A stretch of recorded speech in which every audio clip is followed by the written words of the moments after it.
Hello, Scream Demons, and welcome to the Screams from the Basement podcast with Sam and Casey. I am one of your co-hosts. I am Casey. And I'm Sam. Let's get screaming. And this episode's guest, we are joined by actor, writer, director, and producer of the 2024 film, The Trip, Dean Jacobs. The trip follows having me on. Yeah, Hello. Absolutely, man. The trip is amazing. The trip follows four 30-something-year-old friends as they take a weekend trip away from society. During a drug-fueled evening, the friends swap ghost stories, including a gruesome tale about the very house they're staying in. Dean, congrats on the movie, man. Every movie's a miracle. You made one. That's amazing. Thank you. Yeah. I very often feel that same sentiment. It's like just to be able to get to the point where we had a finished film was really an accomplishment. So thanks. Yeah, absolutely. What's that feeling like? Because I know this is your first feature film that you've directed. What's the feeling like now that it's out? People have watched it. You've made it. It's done. It's really, really fantastic. There were sort of, those benchmarks along the way from the very conceptualization of the film to where we are today, where it was like you reach that sort of milestone and you're like, oh man, we raised the funds to make this movie, or oh man, principal photography starts next week, or oh man, we just wrapped this film to the point where, oh man, it has 500,000 views on Creepy Popcorn in a couple weeks. So it's been a really great feeling. Definitely a learning experience, and there will be things that I take into this new film to make the next film better. But everything's been great, man. It's really been an accomplishment. That's awesome. So talk us through like that process. You funded this movie with Kickstarter. Crowdfunding, it's a kind of a newer way for filmmakers to get funding for movies. Can you take us through the process? Like, what are the benefits of crowdfunding? Challenges? Like, what's that like? Yeah, for sure. Benefits, just one, you get extra funds to make your movie. And two, it is a built-in way for you to create an audience. You're going to be sending this campaign to a bunch of people and you're going to be spreading it on social media. So whether people are contributing or not, which is great if they are, it's still being spread around and people will start getting eyeballs on this project that you're working on. Challenges are nobody likes going out and asking for money, especially from strangers. So it's a vulnerable process. You have to put yourself out there and be willing to say, hey, we're doing this thing and we need help doing it. And if you're in a position to help, we appreciate anything you can do. So that was my experience with Kickstarter. And I chose Kickstarter because they take less of a percentage. And there's just a few aspects that feel a little bit more professional in my experience with it. But online, the world is not replete without Kickstarters and Indiegogos for horror movies and all kinds of stuff. So you had to make something that sort of stood out to people.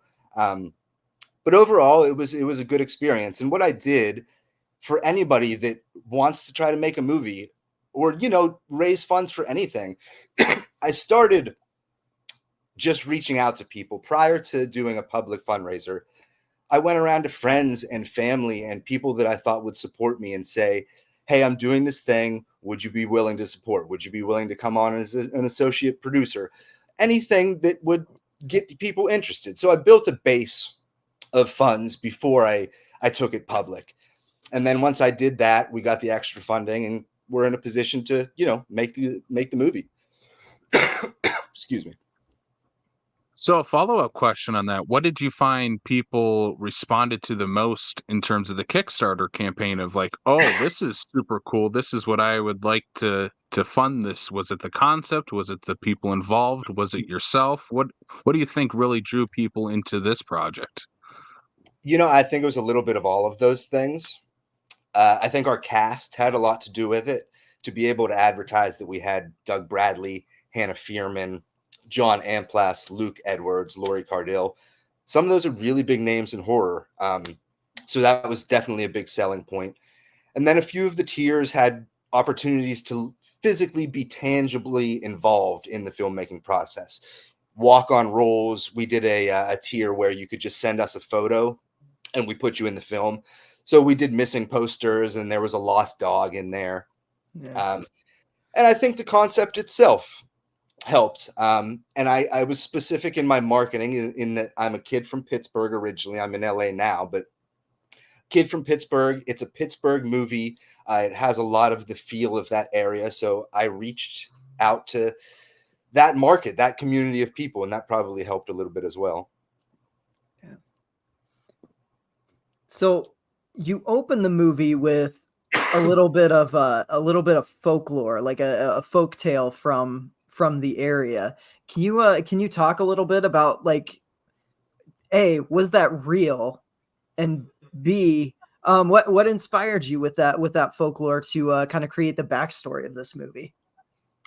Well, I think that any type of historical context that you can weave into a fictional story just creates more texture to it. If you can create another layer to the story that you're telling, then why wouldn't you do that? And so, to answer your question, there are some aspects of that lore that are true. The history of William Penn and the Native Americans, all that is true. There was a treaty, I think it was called the Walking Treaty, if you look it up, which was a treaty signed between William Penn and the Native Americans, and basically he just kind of swindled them out of land. And so that's how I opened the film. The house is a real house. It sits on that real plot of land in Pennsylvania, originally owned by William Penn. My family lived in that house. They were there for 10 years. And so when I wrote the story was when we were living in that house. As we mentioned in the film, there are only a couple of owners in the 100 and almost 70 years of that house now. My parents were probably the third or fourth owners of that house. And the deed hangs on the wall in the foyer of the house, which is from William Penn to the Lobingers, which were the original owners of the house. So the history is very much real, and some of the lore, and obviously, I took some liberties with the storytelling. Right. There are some deaths surrounding the house, and there are some mysteries surrounding the house.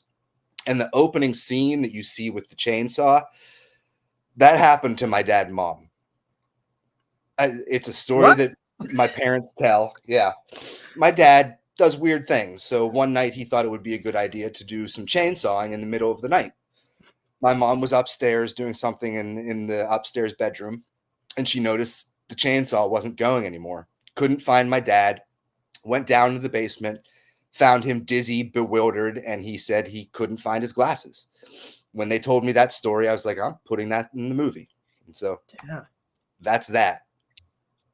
That's insane. That's awesome. That's crazy. I awesome love that you that. could take so much from real life and incorporate it into a story and really expand upon it and really make it into something. Hey, here's where the real life is. How can we make that little twisted, a little creepy in that? What about the thing that I really gravitated towards, in that this is really a movie about a friends going on this trip, and it's really about these friends being together, experiencing this all all the crazy stuff that happens together. What was it like building those relationships? Was it based on your real life friends? Are the actors, part of that circle as well? Talk us through that, creating the friendship between all the characters in the movie.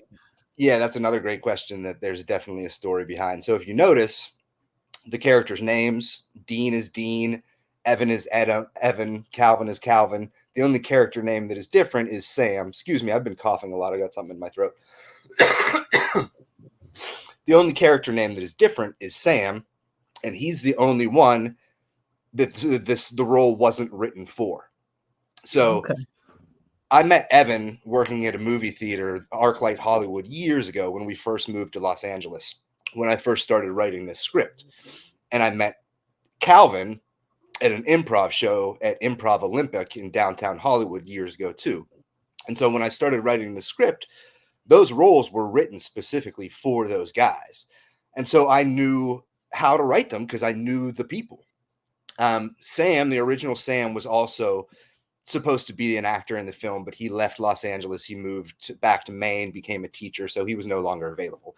And that's where Luke Edwards came in. He was a friend of a friend, and I was looking for somebody, and he was like, my friend was like, hey, you know Luke Edwards, former child star, Little Big League, like Newsies, all these movies. I was like, yeah, send him in the script. So that's how he came in.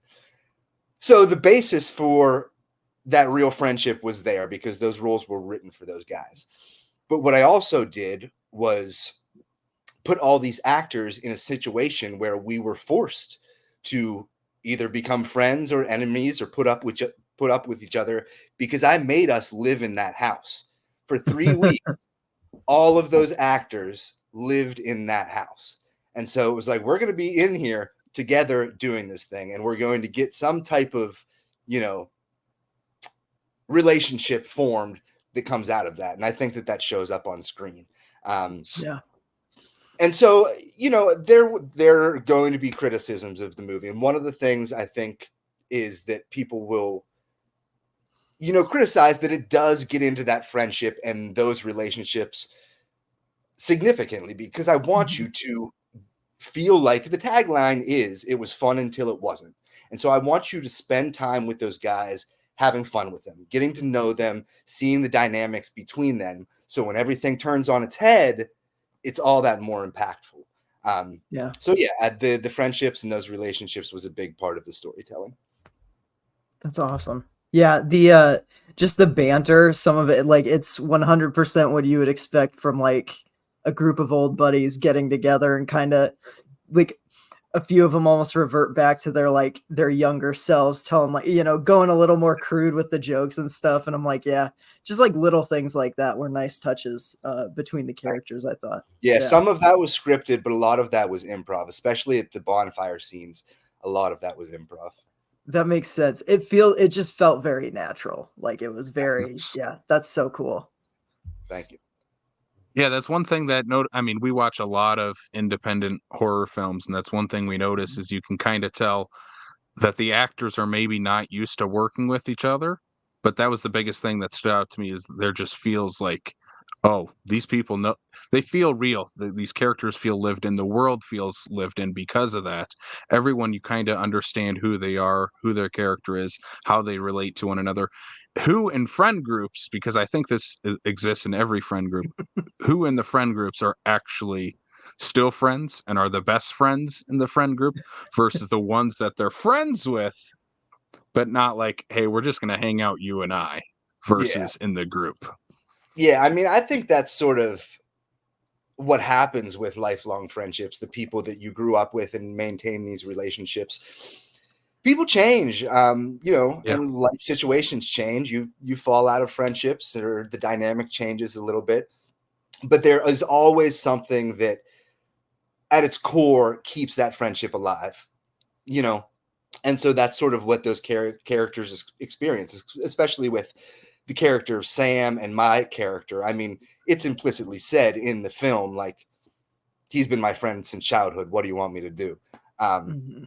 So yeah, that was a great line, because I feel like everybody has one of those friends. Yes, like everybody has 100%. One of those friends. And hey, I'll be glad to play that guy. I'll be glad to be the guy that's like, oh, we still have Dean hanging out. Yeah, that's got to be kind of weird to name the character that everyone's kind of like, oh, it's that guy after yourself. Yeah.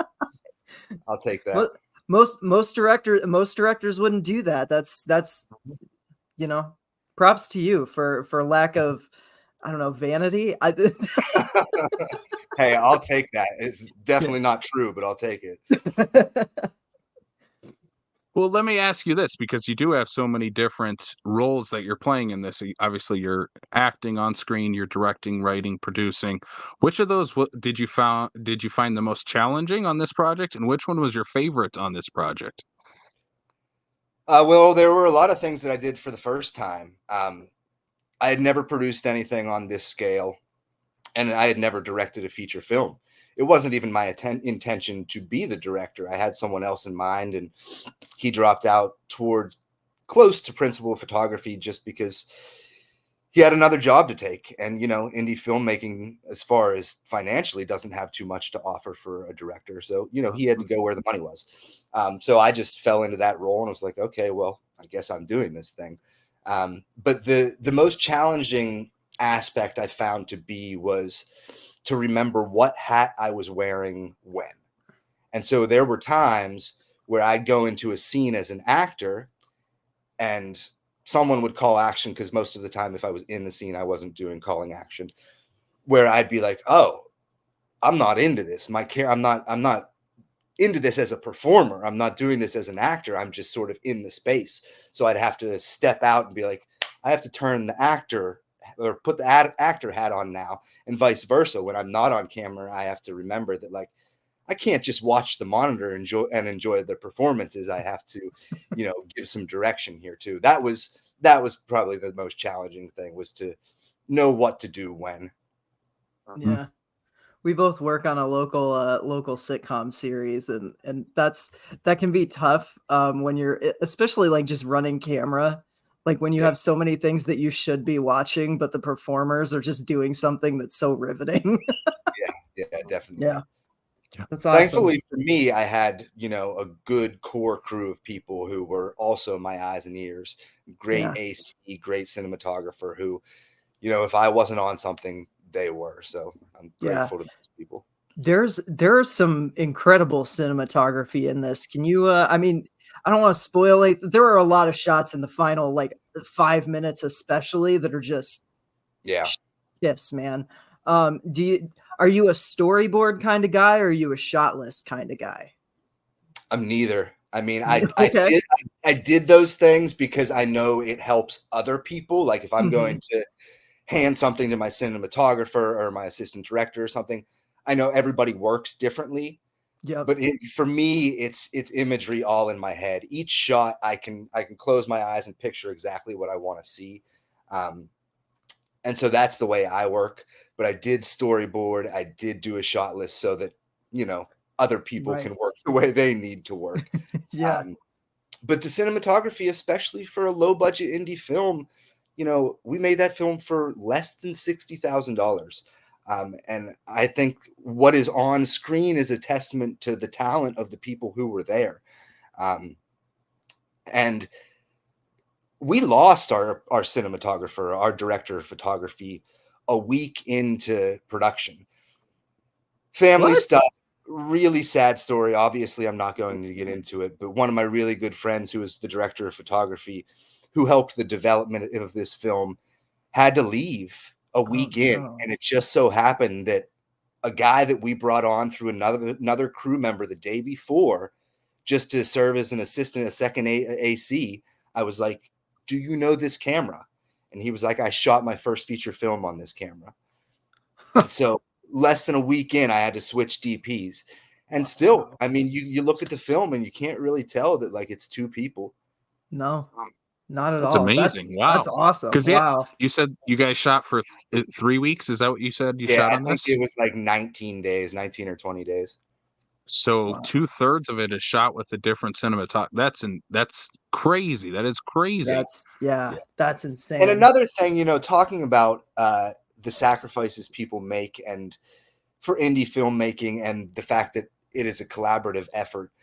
When that director of photography left a week in, he did one of the most gracious things anyone could do for an indie film. He left all of his equipment there. We're talking about $100,000 worth of equipment. He left in Pennsylvania and he went to New York, and he said, I trust you guys with all this stuff, and just get this movie made. So, without people doing things like that, we wouldn't be in the position to be having this conversation. That's incredible, man. That's damn. Yeah. You had 2 great cinematographers on this movie. Yeah. Wow. It's amazing. Thank you for sharing that too. That just shows, I think, what goes into something passionate that people are passionate about and care for and love and want to see succeed. And I think that's an absolute testament to this, and props to everyone involved for that. That's incredible. Yeah, definitely. Thank you. I want to talk about your history a little bit. I want to talk about your influences. What are some of the things that influenced you growing up? What are maybe some of the, you said you're an images guy. You see these images of what you want the shots to look like. What are maybe some of those images you grew up with where you're like, that's cool. I like that. I want to do that. I think to answer the second more broad question, um, the horror genre as a whole, you know, late night in your basement with the lights out and that gritty black and white film comes on, and the scratches in the audio, you know, that sort of imagery, that sort of canvas that you're looking at really, really influenced me and inspired me. And going back to being a kid from Pittsburgh, one of, if not the first horror film that I saw was Night of the Living Dead. My Yeah. dad showed it to me when I was probably 10, 11 years old, and it stuck with me. And George Romero, you know, he wasn't a Pittsburgh guy, but he chose Pittsburgh to be his filmmaking home. Um, and so those are my favorite films: Night of the Living Dead, Dawn of the Dead, Day of the Dead. You know, Lori is in this movie. He was an early inspiration, but the genre, you know, as a whole, for so many different reasons. The genre has so much to offer. You know, it can be funny and campy and schlocky and over the top and not taking itself seriously, but it can also be, you know, really grounded and really serious and take itself very seriously. So it has something to offer for everyone. And so horror in and of itself was, you know, a place that I wanted to be as a filmmaker. Yeah. That's awesome. Yeah, you can definitely see those influences here in Yeah. this movie. Obviously, you pay tributes and acknowledgement to Romero at the end of the movie, and yeah, I mean it's evident before that even that acknowledgement that that's definitely an inspiration. And yeah, it's the genre itself. Even within certain movies, you can see all the things that you said where they're funny, they're scary, they're dramatic, all in one. You obviously tap into that quite a bit in the trip as well of, hey, it's a friend movie. Oh no, it's something weird is happening supernaturally. Yeah. Something weird is happening maybe with real life horrors as well. I think there's so much of that in this movie as well. And I think those influences definitely shine through here. Thank Yeah. you. Next question then. We're talking about this movie, The Trip, which just came out this year. But you're also working on another project. You're getting started on that. I believe you said a Kickstarter is on the way, and it is for Water Rites, correct? Yes. Tell us a little bit about that project and what are some of the things we can expect from your second feature film? Yeah, we're staying in the horror genre. Yeah. Water Rites is going to be a little bit more folk horror. The setting is simple. It's a secluded lakefront community high in the San Bernardino Mountains, which is about an hour and a half outside of Los Angeles. And again, Oh, yeah. this story is based in fact. I'm pulling aspects of the story from aspects of my real life. I had a friend live in Lake Arrowhead, is the name of this community, for almost 10 years. And we would go up on weekends and we'd go to the lake and spend time. And there were just little things that I started noticing that I was like, I think I could tell a story. I think there's a story here. And so I started writing this script, well, less than a year ago, probably like 8 months ago. We went up and shot a concept trailer, myself and Katie Bentz, the other actress who's going to be in the film. Shot a concept trailer and just released a Kickstarter a couple weeks ago. We're half funded. We're over 12,000 funded towards our goal of 25, with basically half the campaign Nice. left to go. So we're on our way. Feeling pretty good. And we're anticipating going into principal photography early next year, basically as soon as the weather breaks in the mountains, when it's going to look like it's spring and summer, because that's when it's set, summer. And the film is basically, I've been pitching it as a folk horror, a little bit of The Wicker Man meets Get Out, meets Midsummer. You know, Nice. some of those ones that we all love. Yeah, I was about to say we love all of those movies. Yeah, and so we're moving along. Kickstarter's doing well. I mentioned Katie is a member of the cast. We also have Lynn Lowry from, Oh God, she's Cronenberg great. films, Ramiro films, The Crazies. And then Yep. we just announced Michael Berryman as a cast member about 2 Nice. weeks ago. So he's a great addition to the cast as well, from all, Rob Zombie's films, One Flew Over the Cuckoo's Nest. He's a great genre actor. And I have one more role that I have to cast, one of the lead actresses.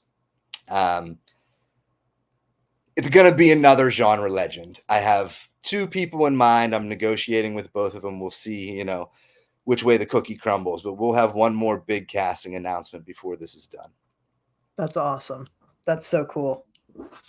That's amazing. And as you're a horror fan as well, it's like there's a comfort in seeing these people showing up in all these movies. Obviously, we talked about The Trip. Doug Bradley shows up, Hannah Fierman shows up. Like, these are like, oh, comfortably. Like, oh, I'm feeling a little comfortable seeing these people in it. What's it like working with people who, obviously, Doug Bradley's he's Pinhead. Like, Yeah. what's it like working with someone on that scale? In the moment, I was just so preoccupied with the task at hand that I didn't give myself the space to step back and like see what I was doing and see all this talent around me. I wasn't in that headspace. It wasn't until after we had wrapped and I sort of looked back on everything and I'm looking at the pictures that was like, man, what a great experience to be able to, be on camera with Doug Bradley and Hannah and all these people was one thing, but to be able to direct them in this film was another. And then just to be able to say that they agreed to be in my film in the first place was such an accomplishment. So after the fact is when it hit me how surreal it was. Just a great experience. And I'm looking forward to doing it again with some new genre legends in this one. And like you said, like, there's a sense of comfort in seeing these recognizable people. And I think that's what the horror genre offers too. It's the reason why we watch the same movie hundreds of times, why people watch Return of the Living Dead over and over and over again, because it's comfortable. It's nostalgia. It's this feeling of this thing that we love and is so personal to us and has been a big part of our lives for so long. That's why people love horror. Yeah. Well said. Well said. Yes. I'm really curious, Sam. Can I go into our final question? Because I'm really curious what the answer to this is going to be. Absolutely, yeah. So we'll jump into the final question here, and it's the one we leave everybody off with. Because obviously, horror fans, we love our double features. Like, you can't just watch one horror movie; you got to watch at least 2. So, if people are going to watch The Trip, what movie would you pair with it as the perfect double feature? Oh boy, that is a really good question.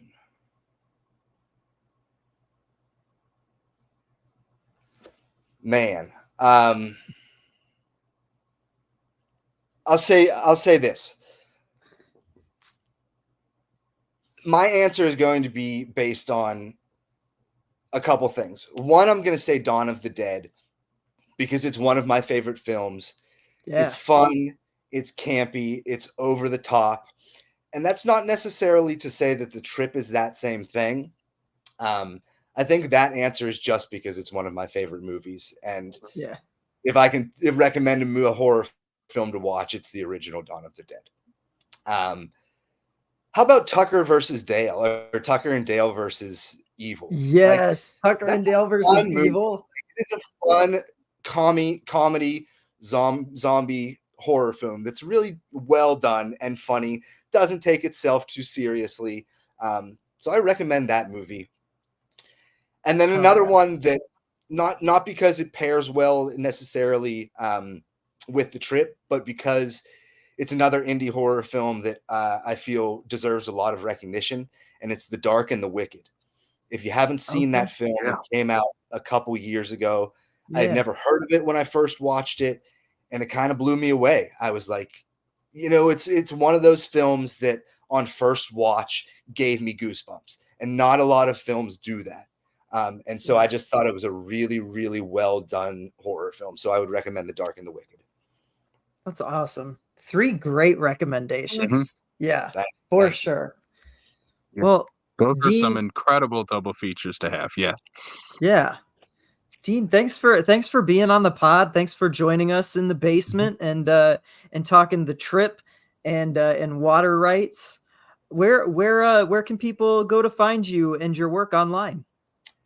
Yeah, Water Rites is at Water Rites Film pretty much on every platform, and Rites is Rites, as in the religious sense, Water Rites, and that's on Twitter, Instagram, Facebook, and like I said, the Kickstarter is running. I'm sure you can find that on all the socials. The trip is at the Trip Film on all socials as well. Basically, keep the format pretty simple, at the Trip Film. And I'm Dean Jacobs. You can find me wherever you search my name. And Sam, Casey, thank you for having me on. It's great talking horror and filmmaking with, fellow fans and fellow filmmakers and people that just love making movies. So thanks for having me on, guys. Thanks for tuning in to the Screens from the Basement podcast with Sam and Casey. Please follow us on Facebook, Twitter, Instagram, and TikTok. You can subscribe to this podcast on Apple, Spotify, and if you want the video portion, you can subscribe to us on YouTube as well. Pick up exclusive Screams from the Basement merch, including shirts, hats, totes, and so much more on our TeePublic store. You can use our Fangoria affiliate link for all of your Fango needs. You can use that to buy any magazines, t-shirts, and anything else Fangoria related on their website. Please visit shop.fangoria.com/Screams from the Basement and use promo code Screams from the Basement to save yourself 20%. And thanks for tuning in. And sweet screams.